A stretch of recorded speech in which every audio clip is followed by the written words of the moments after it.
Welcome to the Filmmakers Playbook. My name is Jason Branagan, and this is a podcast all about filmmaking.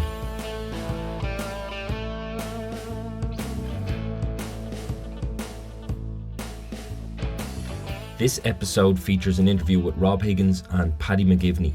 Rob and Paddy are two of Ireland's most exciting filmmakers. Their debut feature film, Lakelands, won Best Irish Feature at the Galway Film Fleadh, was nominated for 4 IFTA Awards, won Best Narrative Feature at Kerry Film Festival, and was named Best Irish Film in 2023 at the Dublin Film Critics Circle Awards. In our conversation, we discuss being self-taught filmmakers, making hyper-personal work, working with Paul Mescal, chasing your story down every possible avenue, and we do a deep dive into the making of Lakelands. Rob and Paddy, thank you so much for joining me. I am really looking forward to having a conversation with you.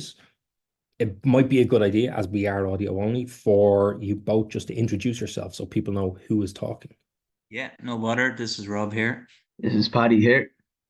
First and foremost, I would love to dig into what brought you guys together initially as a filmmaking duo, and what made you team up to work as a duo, as opposed to maybe coming together and helping each other individually make films.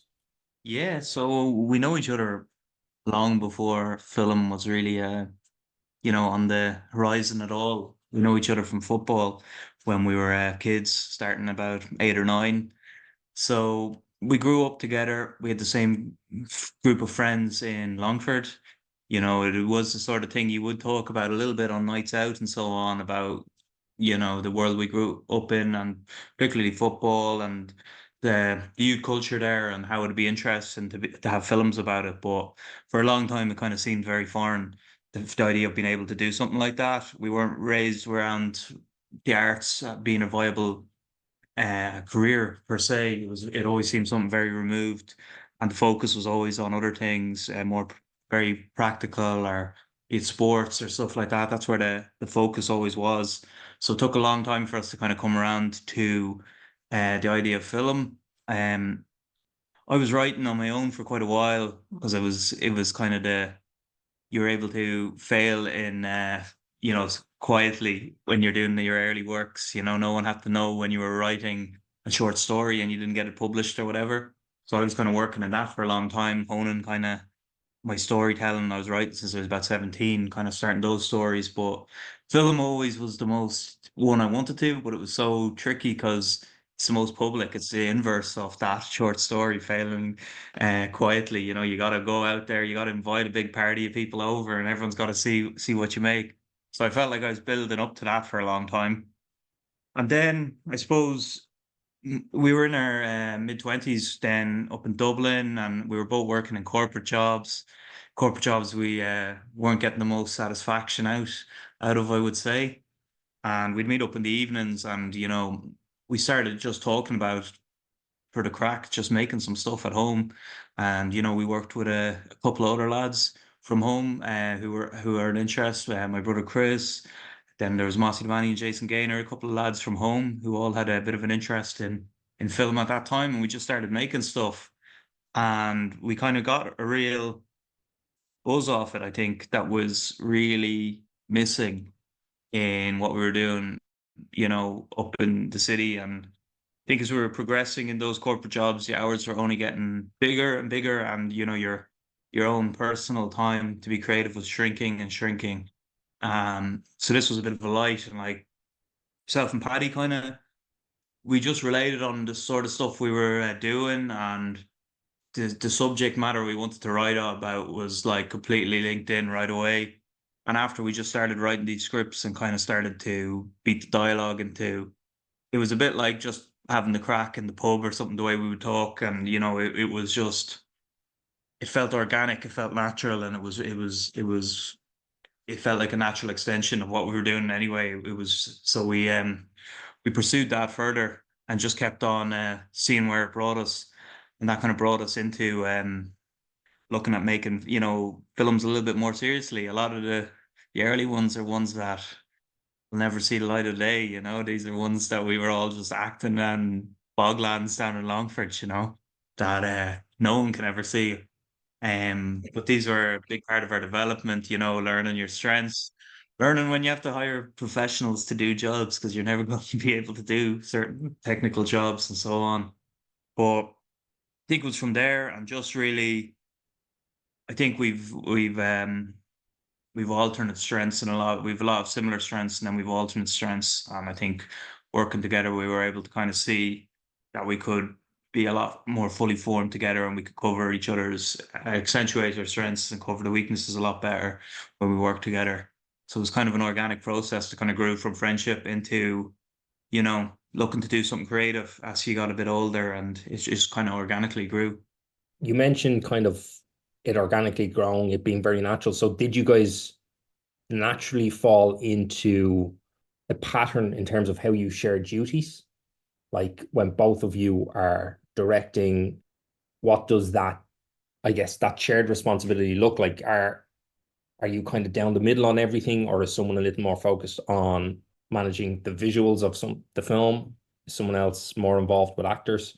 Yeah, like it's a question we get quite a bit, and we're always kind of thinking how to answer it.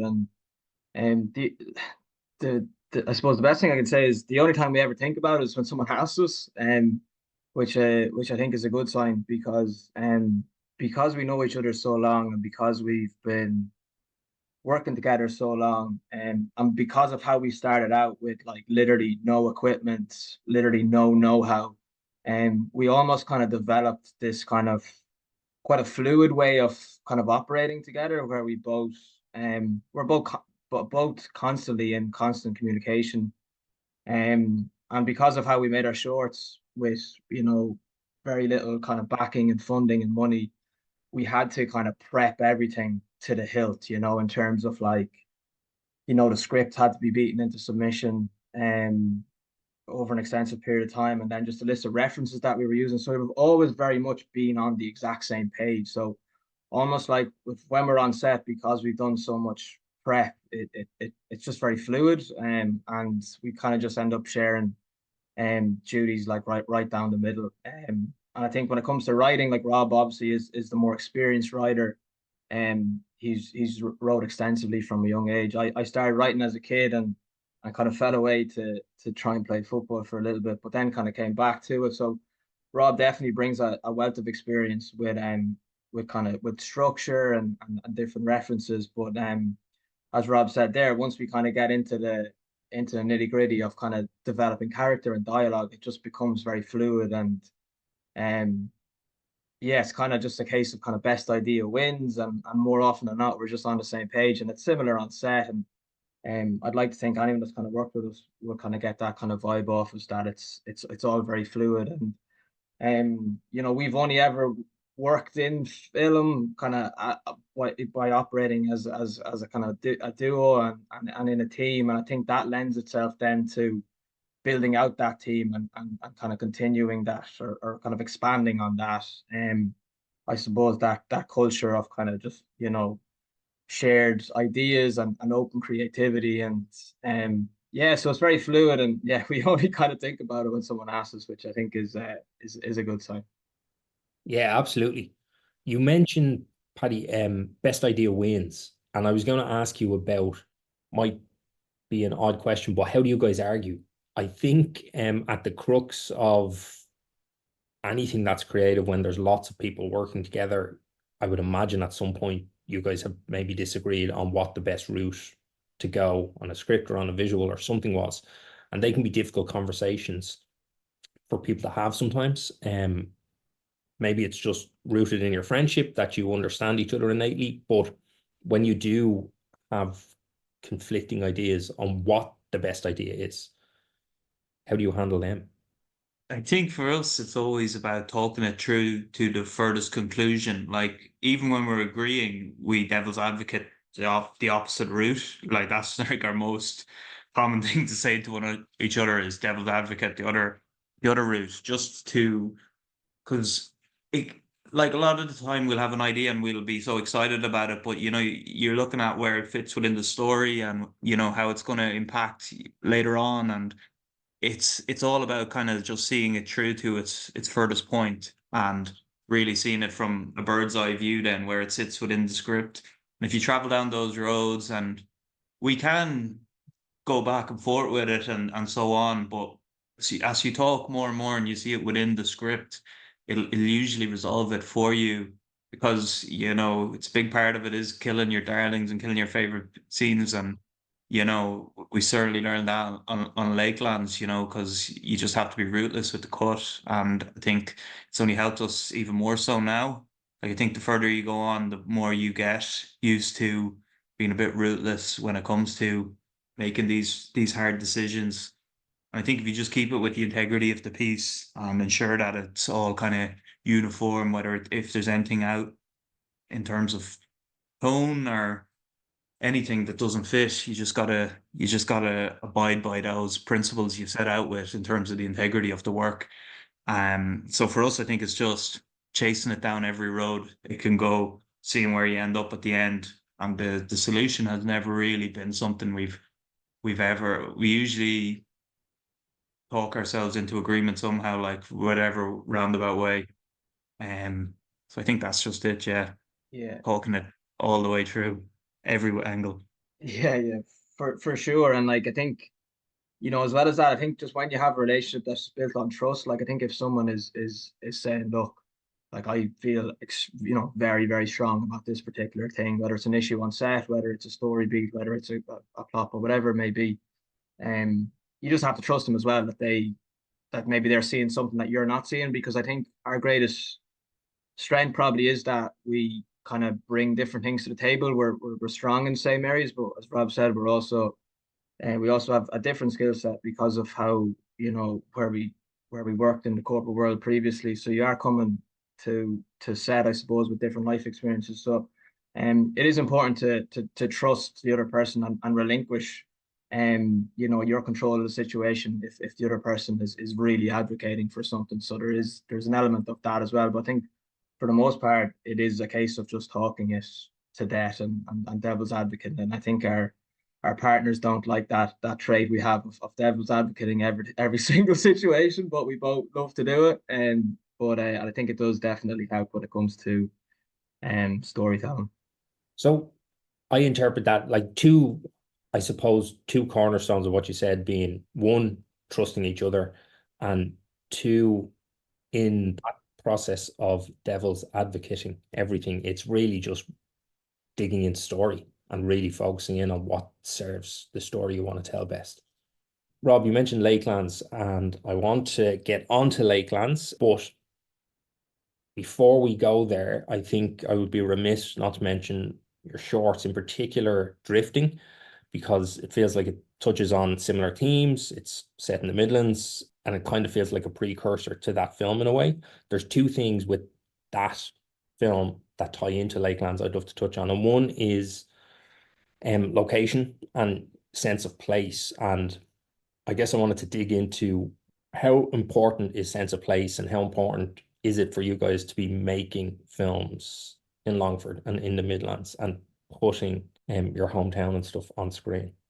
Yeah, I mean, it was very important to us with them. Yeah, those films. I think, as I said, there is very little history of film in Longford, in our county, so we are kind of keen to showcase that, to showcase the uniqueness of the landscapes, the culture. It's a little bit different to other places, and just to show our little corner of the world, and to get that get that across to people via visuals. I think we also hit on something in terms of voice with that film. It's where we sort of kind of move towards the hyper personal in our work, and that's something we're going to continue to do both in Longford and try to move that abroad in different areas as well. But I think it's an element where we kind of definitely had a breakthrough with Drifting, was writing that hyper personal work.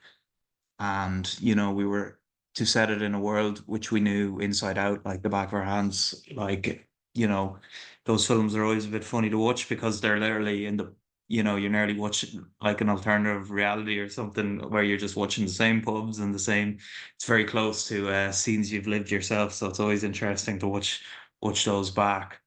But yeah, I think for us it was always it was always something that appealed to us. Like going back to our early chats about film, it was always feeling the little bits of cinema, things that could be filmic. And a lot of films we loved were films set in small towns elsewhere in the world. You know, one we kept coming back to was The Last Picture Show, set in a tiny town in Texas. And we always made that argument, you know, if this can resonate in from a little town in the middle of nowhere in Texas, like, would there be something in our town that could be kind of people could find something a little bit universal in?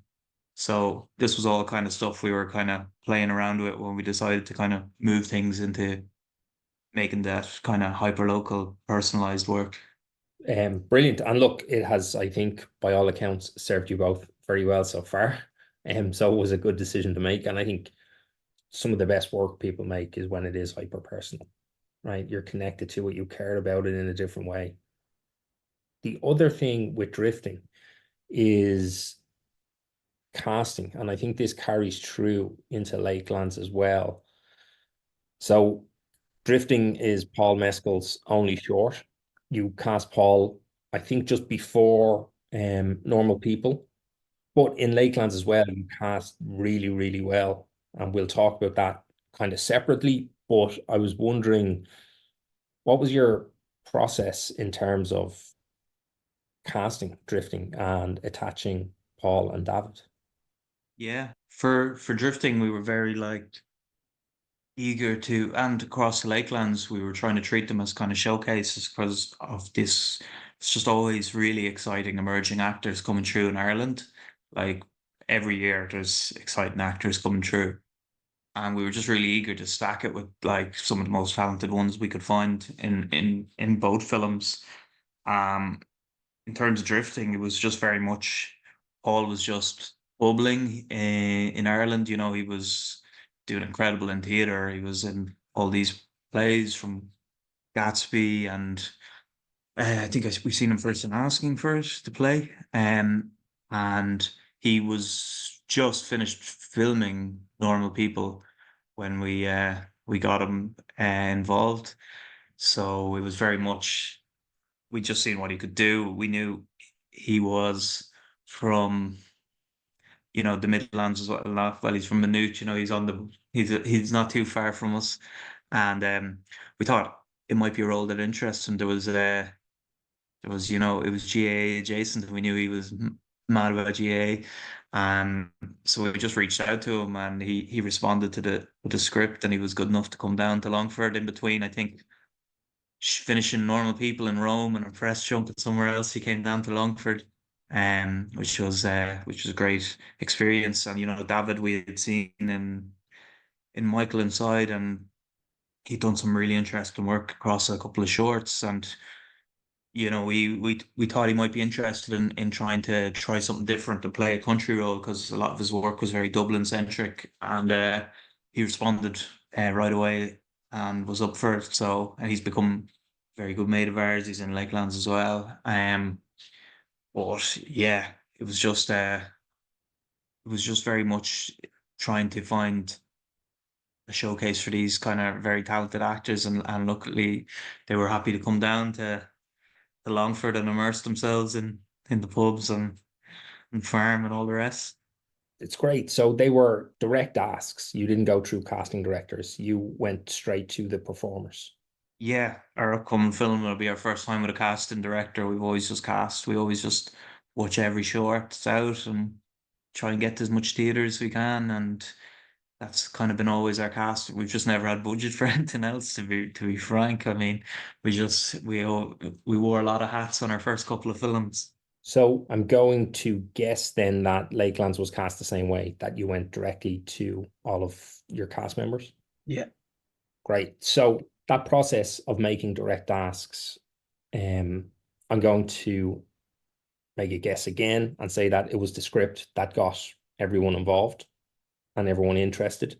So I'd love to dig into the script itself and the process. How long had the idea for Lakelands as a feature been knocking around?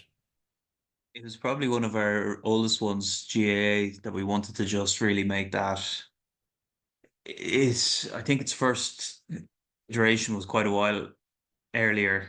It was about 3 or 4 years before there was a bit of a rough draft put together of this. I remember we talked about it in a pub before I was going on holidays, and we got really excited about it and started drafting a bit and started wrecking my girlfriend's head on holiday writing this GAA script. But then we had that script, and then we were hemming and hawing for a long time on what exactly was the one to go with, because we had a couple of scripts we were working on to go with the debut, but then we just, after the reaction of drifting, I think we honed in on the personal angle and decided that this was the one to go for. And after that, we did a pretty thorough redraft of the whole thing, and it actually came together quite quickly from when we were rewriting to where it was on the new version. It was probably about a year or so from getting back into it. So what was the process then like of getting back into it and rewriting? Like, how did you guys manage that? How many drafts of the script did you actually do before you start going out and trying to attach cast? Yeah, I suppose the thing with Lakelands was it became like this reverse engineering almost, because we knew that there was a huge opportunity with the GA angle. There'd never been kind of a full depiction of that world. And I think we also felt like there was a big opportunity around kind of rural Ireland and small town depictions, and farming, dairy farming in particular. And we felt like we had an opportunity to I suppose showcase this world and ideally get out there before someone else did it. So we knew there was an opportunity there, but I suppose as well as that, there was the necessity of having these things available and not having anything else.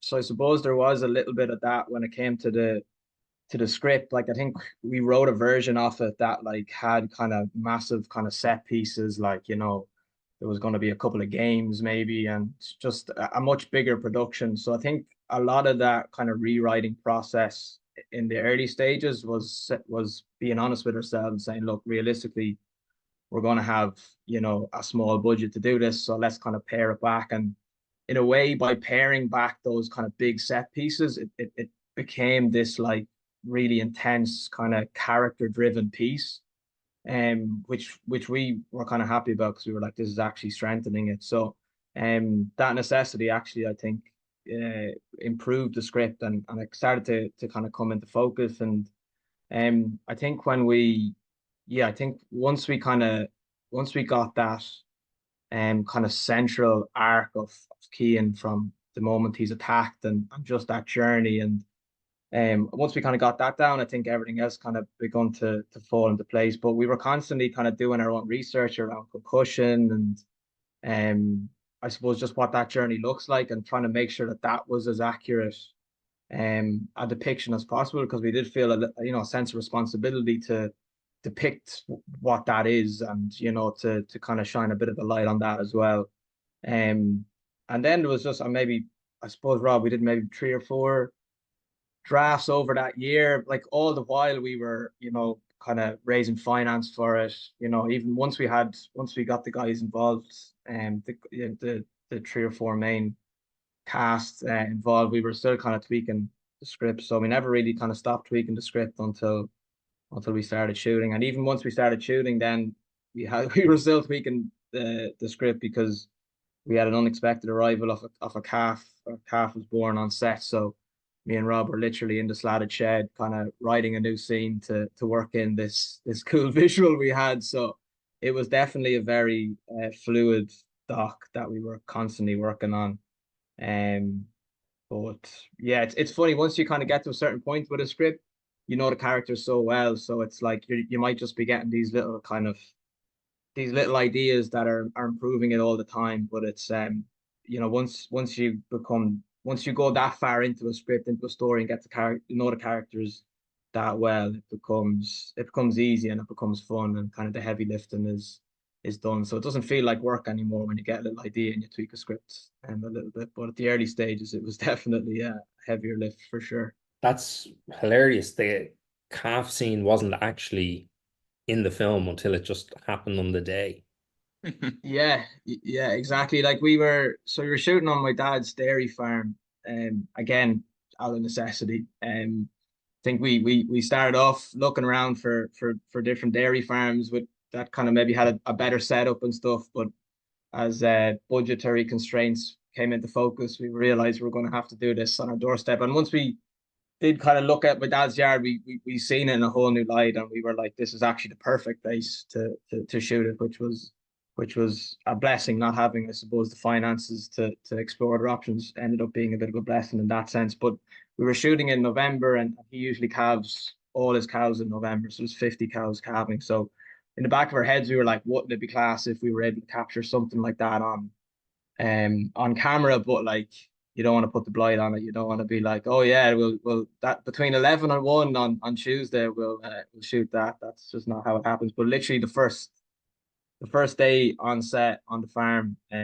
my dad came bursting in saying that there was a cow literally about to calve. So we threw Ian into the mix, threw our DOP Simon Crowe into the mix, and yeah, Ian calved the cow, and after about 30 seconds of instruction, which was cool. And like there was a lot of little moments like that, not as, I suppose, seismic as that one, but there's a lot of little moments like that on set, which I think all filmmakers will will verify, that just little things happen, little moments of magic or synchronicity or whatever you want to call it, and it's just, you feel like everything's kind of lining up in your favor, and it just gives the whole cast and crew such an energy, on these little moments like that. And sometimes in Longford, that's just, getting a lovely sunset where it's not lashing rain. It's these little moments that I don't know, they just give a great energy and give people a good buzz. I would imagine your AD loved that. We got on well with everyone, but our AD had a tough job because we'd be like, it's there's a sunset, so we'd just be like, forget this scene, this is inside, we could do this anytime, and she'd be like, you can't keep doing this. But that's, an AD has an extremely tough job because they have to, keep this whole circus on the road, so and they just need to be a certain type of personality to kind of coax and cajole people when they need to, but be stern at the same time. So yeah, poor Claire had a tough job on Lakelands for sure. I love that you were adaptable enough to go, let's go and do it though. And you knew your story and those characters well enough to know that going off schedule and shooting that, it would make the edit, it would serve the film. So script written, you begin to kind of package and to pitch the film. You guys won the Galway Film Fleadh Marketplace Award for Lakelands when you pitched in 2021. Off the back of winning that award, what were the next steps? Did that bolster you guys to go, okay, now's the time to really move and try and make it? Or were you already were the wheels already in motion? Yeah, we were very much, I think,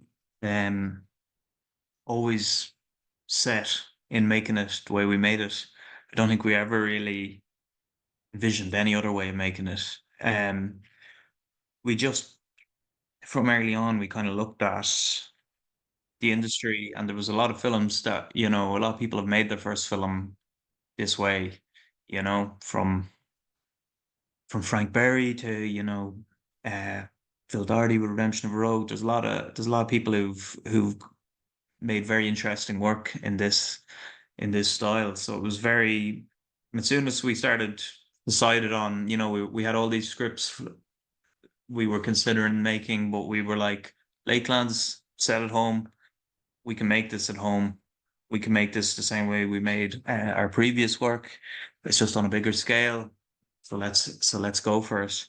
But so I think that's what really strengthened us going into the market, is that we had some finance attached, and I think it was probably helped in terms of we were going in very much with a plan of bringing this out, getting this made right away, and we had cast attached. We were quite far along actually.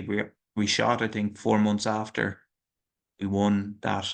So I think that helped us place in the market, because I'd say a lot of the projects are probably in kind of more earlier stages than that. So what the market helped with, I suppose, was, it just got us in touch with like, a lot of distributors, that sort of thing. And that kind of was the first steps, I suppose, towards getting a distributor involved, and that's what kind of brought it into the world of theatrical release and all that. And that was also important as we were looking to do, the completion funding route with Green Ireland. So there was quite a couple of knock-ons from that, I think, but it was a great profile boost as well, I think, in general, just getting the project's name out there, and word getting around a little bit about it. You mentioned having some finance attached and you pitched at the marketplace. For anyone who has seen the film, I think they would still be surprised at the budget level that you actually made the film at. Are you guys comfortable disclosing in and around what that budget was and what the financing of it actually looked like? Because I have a good idea. We've had conversations in the past, but I think it's really interesting the way you guys decided to go and package it.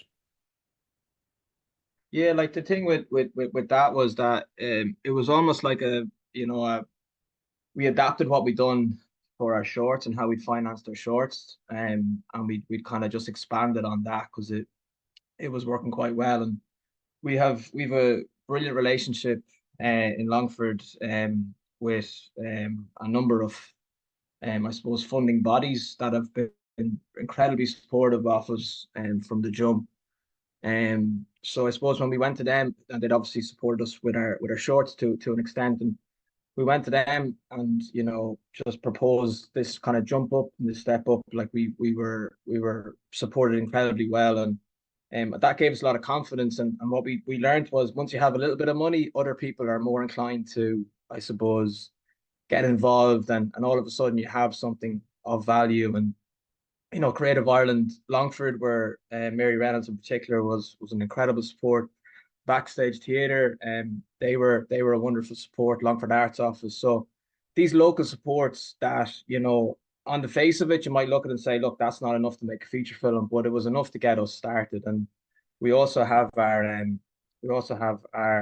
media company as well. So we do a lot of advertising, we do some documentary work. So that was able to bridge the gap. So I think all in, the budget was about 140K, and that's including pre and post production. So that was kind of what we were operating with, which is not a large budget by any stretch of the imagination. But when you're shooting in your hometown, and there's just so many savings, and you're kind of doubling up because you're saving on rental fees for locations, but then you're doubling down on the authenticity as well. So I think it was just a great strategy that we kind of honed in on in our shorts, and just applied that then to the feature production. But like there was some rough times as well that year, because like we had our cast attached, and like we had like a fraction of the budget, so there was like, it wasn't like everything happened in sequence where it was okay, now we have our cast, and now we have now we have our budget, and now we have our cast. It was like there was a little bit of smoke and mirrors at times where we were like getting our cast and then leveraging that to like get some funders interested, and leveraging this kind of ready to go budget to get distribution. And all the while it was we were getting pretty close to I suppose having a bit of a gap in terms of our finances. But that's part of filmmaking, as part of indie filmmaking. You just got to be comfortable in these moments of uncertainty, and just believe in the project, and believe in the film, and just hope and pray that it'll all work out. And thankfully with Lakelands it did.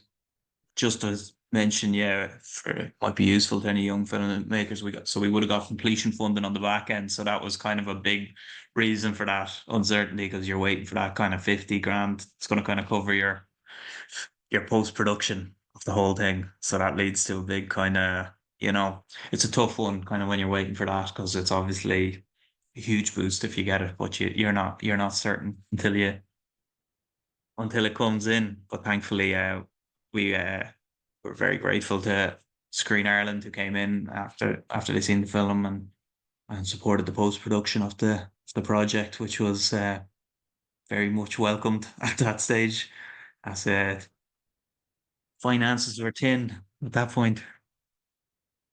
I suppose one, that's a testament to the quality of the film, and two, at that stage, did you guys already have Wildcard attached as well as a distributor? So Screen Ireland at that stage potentially knew it was going to be a theatrical release. Yeah, that definitely strengthened it. And yeah, we got a bit of a guarantee from Wildcard that as part of the funding as well, they got the film made. We advanced that into our budget and stuff. But I think that definitely does help in terms of getting completion across the line, letting it know that it will go out to an audience, that it'll get a cinema release. I think that definitely strengthened our case a lot. I love the approach.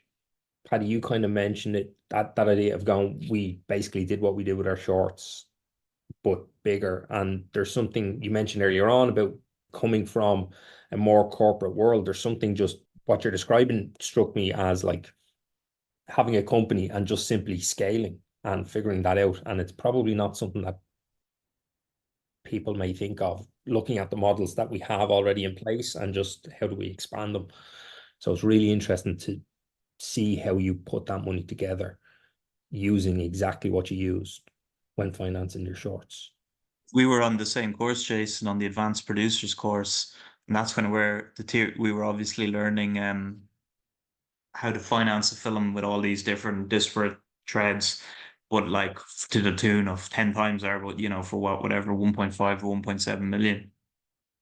And the theory we had was a little bit of a, let's do this in a small way. Let's do this in a micro budget format. And, we didn't take anything, anytime we got anything for development, that just went into the budget, and we very much just tightened the belt, and just anything that came went onto screen essentially. But that was kind of the theory we had on it, that, as Paddy said, they feel like very small chunks. When you might get 5 grand here and so on, and you might think this isn't going to be enough, but over time, you can really build up enough to make something, Yeah, and just to touch on that, like I think the advanced producers course and the insight we got from there was absolutely invaluable. And I think having the corporate experience that we had, and having that skill set, I suppose a lot of this kind of scaling and financial modeling kind of came a bit natural to us, because just given the experience that we had. So I think and from the start, once we actually once we started writing together and making our shorts, the first thing we did was incorporate Heart Media, and that just gave us a vehicle through which we could, attain funding and build and provide services to some of these funding bodies, and just build relationships and kind of fight the war on two fronts, so that we always had this kind of fallback position, which was Heart Media, that we could go to if ever we needed to, spend some time actually just making money. But that was very much a side hustle until maybe COVID happened. And then once COVID happened and we were all working from home and the world was a bit topsy-turvy, there was just a moment that year where we were like, let's just quit our jobs and put every single bit of money we get between now and we shoot this film, get every little bit of money and just put it towards the film. So we were like unemployed for the year before we shot Lakelands. We were unemployed, like living on the bread line. I was on the COVID payment, and we were just like, but it served us because no one was going out. There was no holidays. So everyone else was like, this is terrible. This sucks. Like, and me and Rob, like, was the happiest we'd ever been, because like we had no distractions. We got to write, and we didn't get, we didn't feel guilty about like not going to events and stuff. And that became this little kind of creative bubble that we were able to write and begin to finance the film without any distractions. And that culminated then in Lakelands being shot that November. And I think we quit our jobs maybe, I think it was like just a year, like literally a year before that. So that was definitely a catalyst for Lakelands. Hopefully we don't have to with our job now before the next one. Hopefully that was a once off as opposed to like a part of the strategy going forward. But it definitely helped us with that project for sure. Love it. Absolutely love it. How long did you shoot for? How long did the budget give you guys? Yeah, it was 17 days. I think the original, we thought it was 16 days. And Claire was like, you just need one more, boys. I don't think this is going to be a pleasant experience if you don't stretch this for one more day. She was actually like, you need like 4 or 5 more. We were like, we'll give you one. So 17, and it was a fine shoot. I don't think we ever went over by more than a couple of minutes, and we'd always make sure to give it back. So it's just we've since shot like shorts, produced shorts and stuff in Dublin, and it's such a different ball game. Like down the country, it's quiet. You can get anywhere. We know the place like the back of our hand. We can shoot down there on schedule quickly without without any random stuff popping up. So the shoot itself was actually, I think with the fact that we shot quite a few things down there, and we shot in quite a lot of locations, and just knew the lay of the land. And you were never, even if anything popped up, you always had someone there. If an extra cancelled on you, you could call your buddy, and he'd rock up within 20 minutes. And just the sense of community you get shooting in a small town like our town of Granard carried us over so much of the speed bumps of what could have been a fairly full on shoot, in that time frame. Doing something like 90 pages in 17 days. Yeah. And there was something else. There was something about like, because of how we made it and because of like what we had to do to like um, you know, bring this kind of project together and like, get that budget going. And we just felt like we had all our chips on the table. This was like one shot. And like if we messed up or if it didn't materialize for whatever reason, like this was our one shot. So I think when you're coming from that place, like instead of like obviously getting £1 million budget for your first feature, you might have a different mindset because you're like, it's not your money effectively. Whereas I think how we made it, we were like, it just felt like our backs were against the wall or something, and like but that forced us to like prep this thing within an inch of its life. Like we were like, we'd be like going through each day. So like day 12, we'd be there and we'd be like visualizing how this day was going to go. And like and because we were producers on it as well, we were like, okay, you know, these 2 units are going to move from here to here. And that's going to take like, we had it down to like the minute. And then we were also building into the plan, like, okay, if the light's not perfect in this scene, let's just flip it inside. And like, because everything was in such close proximity, it allowed us to do that. But like we had this thing just prepped like for weeks before, just going through this schedule, and like it just made the whole 17 days just run really smooth. And then we just had an incredible team of people like that were okay with operating at this speed and at this pace, and being put under pressure at times to get to break down a rig or to like to move location and to hop around. And like I think it did come back to trust as well. Like I think we all trusted each other, and we all had this massive night out after 5 days where we all just got absolutely drunk as skunks in the local pub. And like I don't know, it just gelled us all together. It felt like it was us against the world or something. And it was the middle of COVID too. So like, I think people appreciated that we were obviously taking COVID serious to a point, but like we were still, Just to clarify, there was no regulations broke there or that. It was a journey break. it was during the break. No, no, no, of course not, Rob, of course not. But like I think people, you know, the team was gelled together through having a little bit of adversity. And because COVID was such a real thing at any time, like we were getting tested twice a day, and if anyone came down with COVID, that like if Danny or Aina or even myself or Rob kind of got COVID, the entire project was in jeopardy because we didn't have budget to go beyond the 17 days. And it just felt like we were walking a tightrope. And I think when you're creating from that place as a team, everyone just was going above and beyond for each other. And it just created a really cool environment.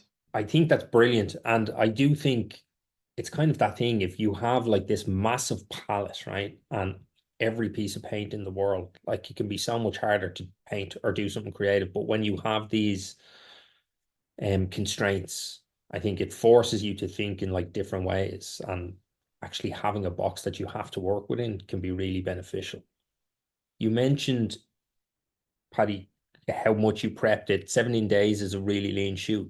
You may not know the exact answer to this off the top of your heads, but I'm curious how much was left on the cutting room floor versus what you shot.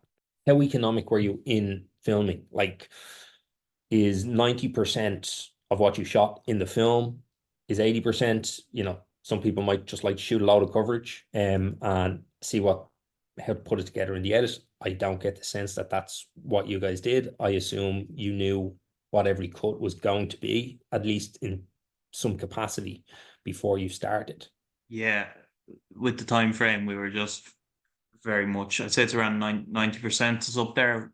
And the only things that were kind of lost were probably whole scenes that were just taken out for pacing. There was about three or four of them that just were a little bit redundant on the information they were given. So we just kept it as lean as possible. But other than that, I don't think there was much. Like, for us, it was, we wanted to know every cut before. And we had a lot of references. We had a huge reference board of how the whole thing was going to look, and from shots from other films and stuff, and just making sure, you know, we very much on the shorts, we were very much learning our trade while we were doing it, and we were very eager to avoid having any awkward cuts or anything in Lakeland. So we really hyper planned that down to the minutiae. And yeah, I think that's what facilitates moving quick, because you know exactly where you're coming in, getting out, and just you don't have time to just figure it all out really. Like, you kind of have to know what you want to do, or you're gonna fall behind, and then suddenly the whole day gets away from you. So it's Yeah, and just to touch on that as well, like I think, we started doing this thing that we ended up doing for the entire shoot, and it was before we shoot a scene, we'd be like, okay, what's the cut into this? And at the end of it, we'd be like, what's the cut out of this? And even if we hadn't shot that, we'd be like constantly thinking like that. And then it almost became second nature. And I'm sure filmmakers do that anyway, but because we had no film school and we learned, cut our teeth on shorts, even just that one, I suppose flipping mindset of like, this might look class, it might be a great intro to this scene, it might be a great exit to the scene, but if it's not cutting with what comes next, it's not serving the story, and it's actually a waste of time, and it's a waste of your it's just a waste of your energy. And I think with 17 days you're just trying to be as efficient as possible. So that one little mindset shift that we I suppose incorporated from the start was just that had a huge impact in ensuring that we didn't have too much left on the cutting room floor, thankfully. In communicating then what your coverage is, are you guys shortlisting? Are you storyboarding? Rob, you mentioned, having visual references for, I'm assuming, Simon and the rest of the crew.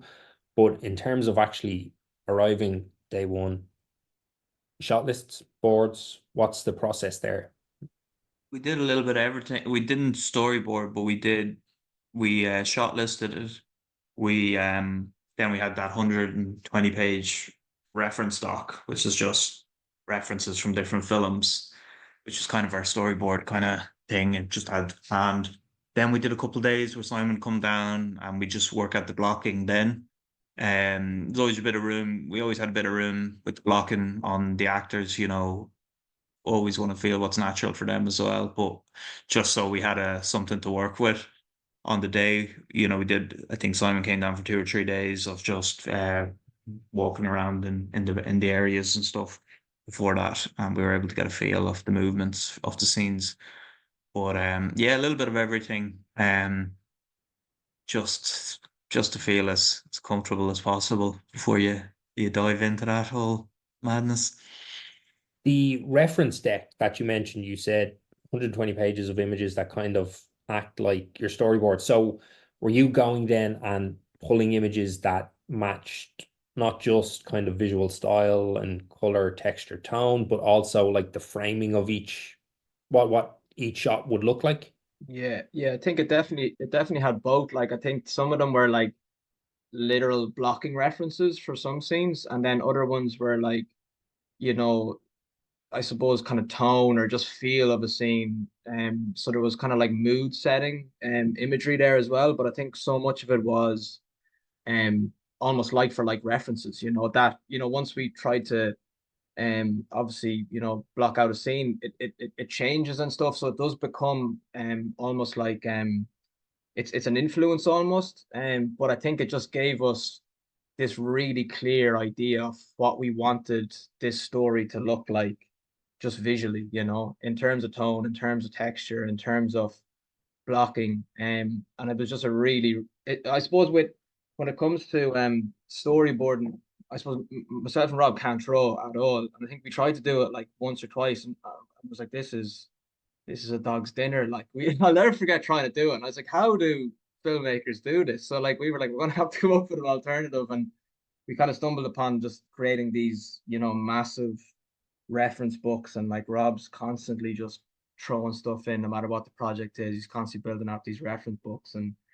um it just I don't know, it's probably not as, I think it's not probably not as efficient as a storyboard when it comes to, getting really specific, but I think it works for us. And I think so much of being, trying to make films and tell stories is about finding what works for you, because there's more than one way to kind of skin a cat. And I think that's just really helps us get a feel for what we want it to look like visually. And definitely helps with blocking tricky scenes as well. Like I think even when you're just watching it, even if it's just a bit of a two-hander in a scene, and like, but there's a little bit of movement, like it can be really difficult to just, visualize that. So I think even just watching films and just getting references for how, where the camera is, and where the actors are as well, I think it's just helpful to, just have done your homework, watch lots of films, and pull as many references as you can, because instead of I suppose leaning on your own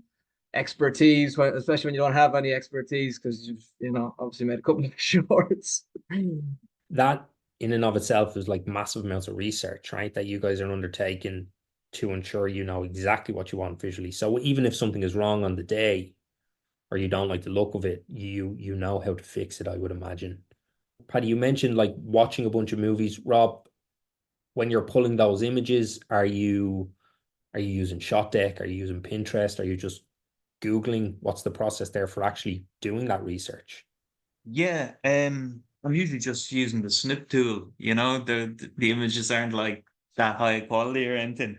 It's just to get a feel of the mood and the look and everything. But I mean, you start off with a couple of films that are kind of your core references, for like for this. I mean, some of the films we were looking at were like, God's Own Country, Francis Lee, some of Chloe Zhao's early films, Andrew Haig's Weekend.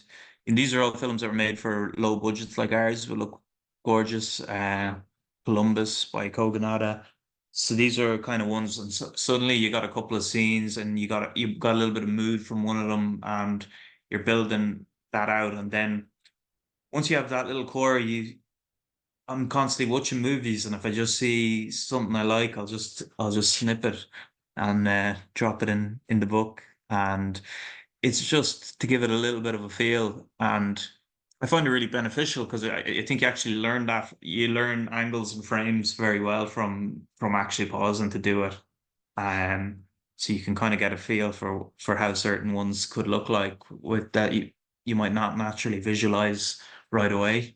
But it's just about, yeah, you get your core images. And I never expected it to be as big as that was for Lakelands, but it just keeps growing and growing organically. We're constantly, if we're making something, we're constantly watching stuff, and anything that's kind of similar. Or sorry, if we're writing something, we're constantly watching stuff, and just kind of like, you never know where you pull little bits of so what might spark something, or what looks great. So it just grows organically from there. We're very much in that process now with the next one. And starts off quite small, and lo and behold, before, by a year's time, suddenly you've got about 100 images. That it's kind of gives you a feel and the tone and the look of the thing. Whatever tools we have that help us communicate what it is we want, because it can be hard to do in language sometimes, right? So picture says so much more. Big time. With Lakelands, I wanted to talk to you guys also about your process in terms of working with actors and your cast. Aina and Danny both nominated for IFTAs for their performances in the film. Won the Bingham Ray New Talent Award at Galway Film Fleadh. I was wondering, did you guys rehearse? What did that process look like if you did? Are you just having table reads, talking about character, and then how you guys manage performance on set? So yeah, we definitely did rehearse. We had a couple of table reads with Danny, Aina, and we had Lorcan Cranich down as well.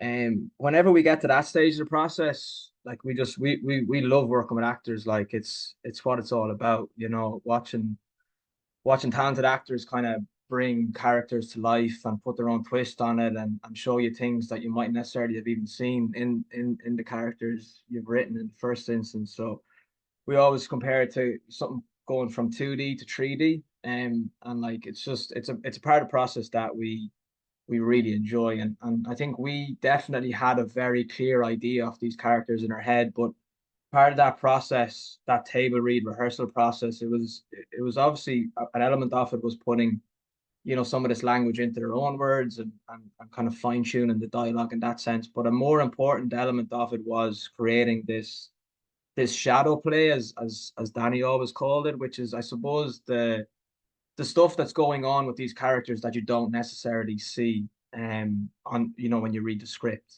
And I think that fuels so much of the scenes and the dialogue and the arcs.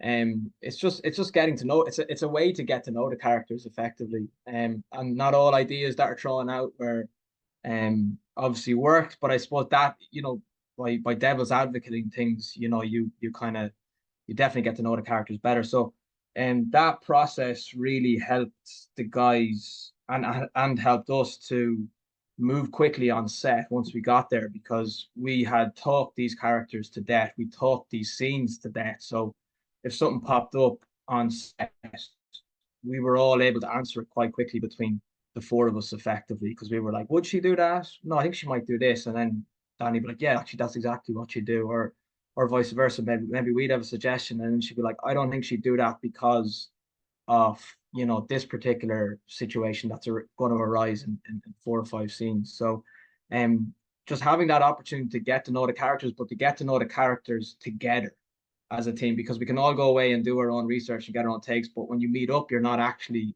in unison, you're not actually on the same page. You might all have great ideas, but you're not actually aligned. So doing that aligning during that read through was class. And like it's definitely something we'll be trying to replicate on future projects, because it worked really well. And then when it came to just working with the guys on set, they're like, as I said, like we love working with actors, but like we were pinching ourselves with the level of talent that we were after convincing to come to Longford for half nothing in the middle of COVID. Like, so we were definitely just pinching ourselves and just letting them do their thing, and just keeping your notes to keep them pointed, keep them direct, and let them do their thing. Don't get in the way of them. Like they're the experts, and you've trusted them with the project, and just let them do their thing. And we've always had that kind of approach. And yeah, it was fun to watch them kind of bring different things to each take, and just bring the story to life. It's just really fun being on set. It's the best part of the process. Everything else, as you said, Jay, feels like sometimes feels like you're pushing a boulder up a hill, but that's definitely when the boulder's rolling down, when you're on set and they're in full flight. I remember years ago, I think it was when The Martian was out, and the Hollywood Reporter do like these roundtables with directors coming up to award season, and listening to Ridley Scott talk. Someone asked him about how he got performance out of Matt Damon. And Ridley Scott's answer at the time was something along the lines of, I just told him to do the lines. And like, I was very early days into my career then, and I was like, I call bullshit. He just doesn't want to tell us his secrets. But what I realized, like, when you start working with like really, really good performers, you're going, actually, I don't have to do that much. It's just that thing of, I love that idea, Paddy, the language you used there about like that alignment, just getting everyone aligned. And then it's kind of trusting them to go and inhabit and actually live on screen. So it's great. What was the hardest part of making the film? Rob, I might jump in. I think I have one. You'll hopefully have a different one. But the hardest part for one of the hardest parts, like the hardest part for me anyway, one of the hardest parts for us was when we'd be shooting for 5 day blocks or 6 day blocks and then take a day off maybe. And like when we're like just racking up scenes and everyone is in flight, as I said earlier, and then you stop and you have to switch back into producer mode and you're thinking about prepping for the next block. And those moments would just be torture. And you'd be like, just get me back on set, get me back and working with the crew and the cast. And just those moments of stopping where like you'd have a break, you'd have a pint and you'd relax. And then it'd be like just the phone would start ringing almost with like this kind of week-long prep that you'd been ignoring because you were focused on the previous block. So those moments were, I think, the toughest for me anyway. What do you reckon, Rob? Yeah, I'd say something similar, but I think it was actually the week just before it was the toughest for me. Just because with the producing as well, you're trying to stack everything, and you're trying to have as Paddy was saying earlier, you're trying to live every day, and you're trying to have every lift, everything organized for 3 weeks solid, and it's just a recipe for sheer anxiety, really. Just like just endless possibilities of things to go wrong, and you're sitting there trying to you're like, I've everything done, sitting there watching a football match. Can't enjoy it though. I'm just freaking out here, kind of. So yeah, and then you think early on you're grappling with you're just doing this. You don't need permission to do this, but it's kind of coached in the industry that there is a need for permission, and you're kind of blown through it to go do this thing of your own with no safety net or ropes and stuff. So it's just about getting your head through that, and you know why not? Why not go and do it? Because there's nothing stopping you really. But it's just getting your head into that mode, breaking through that kind of thing. That's kind of, I think, quite prevalent. That idea of waiting for permission to do such and such, just getting your head through. You don't need it really. And what was the biggest mistake you guys made in the process then? Oh, that's a good one. And mainly I ask because I think I would imagine there could be a multitude of like small things that you do and you fix and you solve, but mistakes and failures are like the best way we learn. And I'm sure there's things you've taken from Lakelands that you're going to bring into the next. I think one that jumps to mind is we learned just never switch off on set ever, because we had this first week and we were totally on time and we had the softest Friday ever. Like we were doing very little, 2.5 pages or something. And everyone was we were going then in for a few drinks that night. Everyone was in great form, and we just kind of let the light get away from us. It wasn't a major thing at all. We got a shot at the following Monday right away, but it was just such a keen reminder. We kind of wasted an afternoon there just because we weren't fully switched on. And for the rest of the thing, we were just on every second. It was like a nice warning to get, because yeah, just never switch off at all. Never think it's a soft, scene or anything like that, or you've loads of time. You never know when it'll get away from you. So that was a good one to learn, I think. Yeah, and I'd honestly say the same, and maybe just expand it out to just other instances that that was obviously the headline incident, because it went from potentially shooting Keane in this brightly lit kind of conservatory area, and it was all bright. He was having a cigarette to like we lost the light, so he was going to have to move inside to this empty hall, and just gave the it would have given that whole scene and his character just a it just wasn't working because he needed to be out just for the story. He needed to be outside and in the bright and light, just where the story was at and stuff. And because we didn't have that much time, that was that could have been not necessarily fatal, but it could have had a massive impact. And I think there was just a lot of other incidences where yeah, as soon as we took the foot off as soon as, because we were operating at such a pace and everyone was so used to operating at this pace, as soon as we started to relax, everyone else started to relax. So we just started to slip. So there was just a few other days where we'd